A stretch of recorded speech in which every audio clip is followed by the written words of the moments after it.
Monday morning, freezing Monday morning in Johannesburg. I believe it was cold to start this morning, but it's starting to warm up today in Cape Town. That's where we find Chris Gibbons, our business analyst. Chris, good morning. So the first quarter of the year has already frighteningly come and gone. For South African investors, what did it look like? Jeremy, a very good morning to you. Yes, it was chilly this morning down here in the Western Cape, but it looks as though it's going to be a nice day ahead of us. In terms of the first quarter of the year, as ever, it depends on where your money's invested and in what kind of asset class. But in simple terms, if you were in South Africa, you would have done comparatively well. And that applies to every one of us with either things like local unit trusts or a pension or provident fund. JSE All-Share Index up 2.4% for the year to date, down just under 1% in the month of March. Now that's fairly poor if you throw in our inflation rate of 5.7%. But take the Americans, inflation at 7.9%, the highest in 40 years. The Dow down over 7%, the S&P 500 down 5%, the Nasdaq, the tech-heavy Nasdaq down over 9%. The Brits aren't quite as bad as us, as the US, but they're also taking strain in terms of the cost of living. The Rand up over 8% so far this year against the dollar. Local currency bonds also up 13% in dollar terms, second best of all the emerging markets. So, no, we're not in great shape. Do you know what? Compared to a lot of other folk, we're in rude good health. But we've been one of the very welcome pieces of news around the world, sort of a bump in our ratings outlook from Moody's. Yeah, and I certainly wasn't expecting this one, Jeremy. Moody's is one of the big three agencies which sets credit ratings for countries, banks, cities like Johannesburg and Cape Town, and so on. Along with Standard & Poor's and Fitch, they have South Africa's national rating fairly deep into junk territory. No real surprises there, of course, given things like our debt to GDP ratio, Eskom's debt levels, and so on. But along with the rating comes what's called the outlook.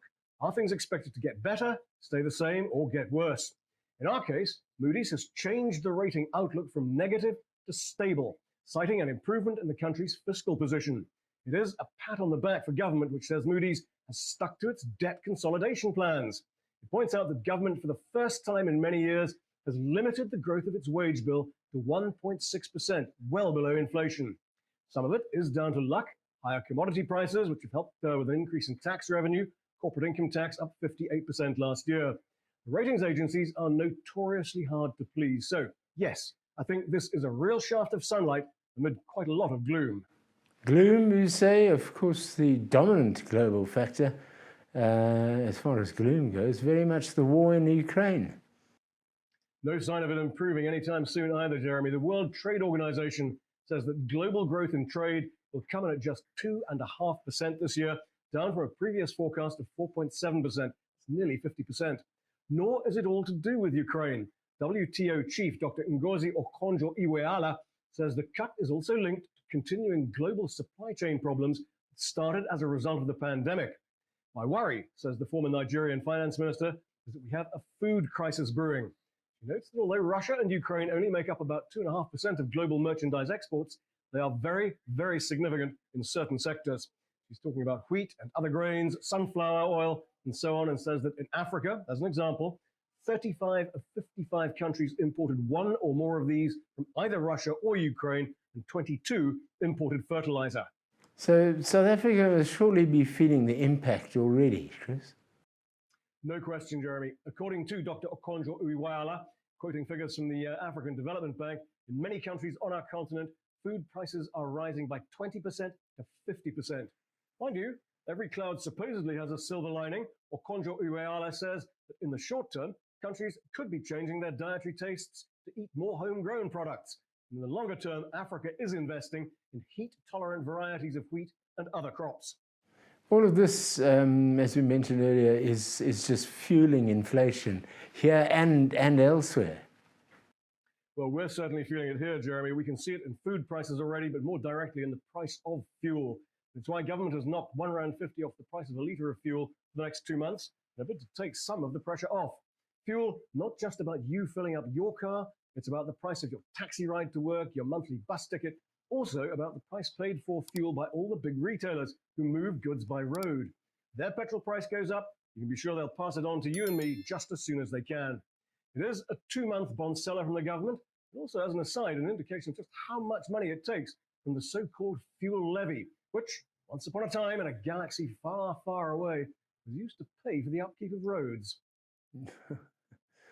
Well, again and again, though, we could be a lot worse.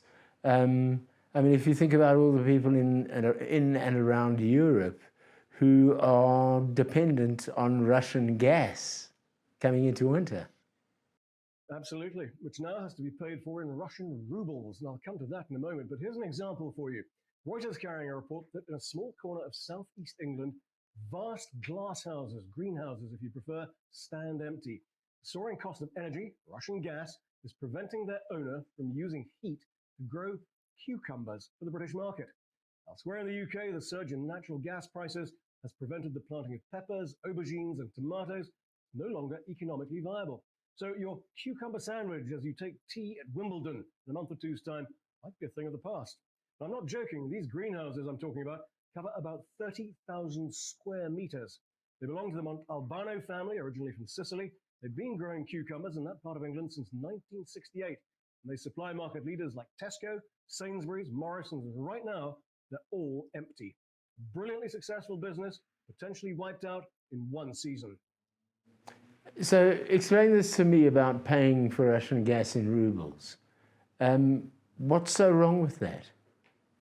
Well, Russia's president, Vladimir Putin, has given Europe an ultimatum. As the Financial Times puts it, no rubles, no gas.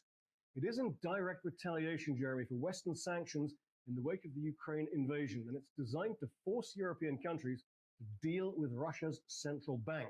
The central bank is under EU sanctions. To get a ruble account, any country wanting to buy Russian gas would have to bust its own blockade. So it's as much to do with propaganda on both sides as anything else. And bear in mind that Europe is already providing Putin with a massive windfall, rising price of both gas and oil, giving him hundreds of millions of dollars with which he can prop up the ruble. Europe, as we've reported, heavily reliant on Russian oil and gas, Russia making about 400 million euros per day from gas sales to the bloc. Turn the taps off, both ends of that pipeline take a very big hit. Okay, let's bring it local. ABSA finally has a new CEO and a bit of controversy here as well. Well, indeed, announced last week, he's ABSA insider Arie Rautenbach.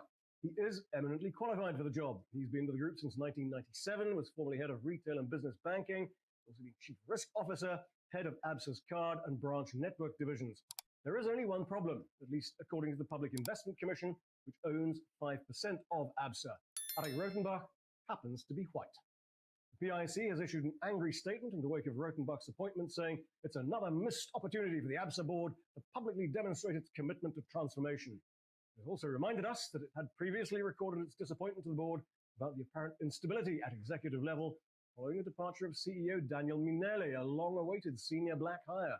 Minele, you'll recall, quit following clashes with the ABSA board on how to implement the bank's strategy. At the time, ABSA chair, Wendy Lucas-Bull, said ABSA's leadership team also didn't see eye to eye with Minele on how to do things. Well, Minele is not the only senior black executive to have a problem with the ABSA board, is he? Well, indeed not. Last year, the board axed Sipho Putyana after he took the Reserve Bank's Prudential Authority to court for allegedly blocking his appointment to become chairperson of ABSA. Now, that related to a finding of verbal and sexual harassment against him while he was chair of Anglo Gold Ashanti. He is currently locked in a legal battle with ABSA, seeking either reinstatement or financial compensation. In all of this, I think it's worth noting that ABSA does have a new chairperson. He is former chair of Momentum Metropolitan, Sello Moloko. And finally, Chris, two sets of orange overalls have been issued to ex-Eskom financial controller, one of them, and one of his chummies. Gentleman in question is Mosia Barnard Moraka, I beg your pardon, Jerry. As you say, a former Eskom financial controller for primary energy. Alongside him in the dock, Eskom service provider Victor Vilosi Chabalala. They have been given 20 years apiece, defrauding Eskom of some 35 million rand. Their crime? Loading fake invoices for coal transport. The court also ordered that their properties be sold and the proceeds paid directly to Eskom. Good. This is exactly what we want to see. Corruption picked up and stamped out, and the perpetrators behind bars. But here's the thing. This pair are relatively small dogs. 35 million is frankly neither here nor there. Their crimes were committed between 2016 and 2018. They were arrested in 2019, now 2022. They're doing time. All very efficient and impressive. But how come? How come we're not seeing such swift and effective action against the really big dogs? The guys who have stolen hundreds of millions, billions even. You know, while they're on the loose, government's promises of action against corruption, I think, Jeremy, are hard to take seriously. Chris, thank you very much for the Monday update. We'll catch up with you again next Monday. Nice to talk to you. Bye-bye. And that's it from Mansfield today. If you like the program, then please subscribe, and we'll catch you tomorrow with Advocate Lance Brogden and Matters Legal.